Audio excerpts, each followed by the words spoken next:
If you ask Americans today, what has happened to poverty over the past decade, 70% of Americans think poverty has gotten worse, that there's more hunger in the world than there was. And that's because bad news is news. You know, the New York Times doesn't write, millions pulled out of poverty today. And that's not a headline.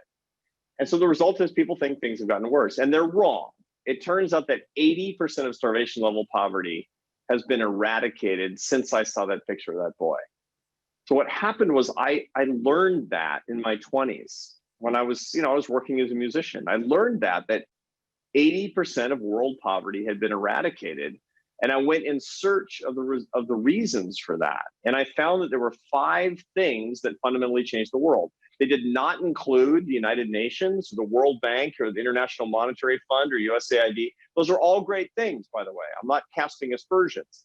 But the 5 forces that pulled people out of poverty that I've never met, that literally saved 2 billion lives of my sisters and brothers around the world.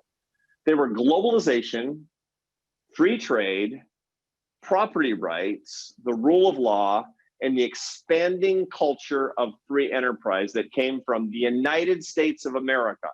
Our gift to the world is the culture of capitalism that's spread around the world. Now, again, I'm not trying to be an apologist for rich people or big corporations or any of it.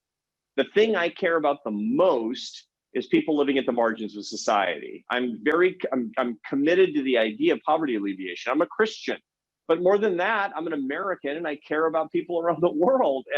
And there's the culture of free enterprise has alleviated so much suffering that we have to. I mean, everybody listening to us, you have to join me in fighting for that. If you love your brothers and sisters at the margins of society, I need you to be a warrior for the free enterprise system around the world for purely humanitarian reasons.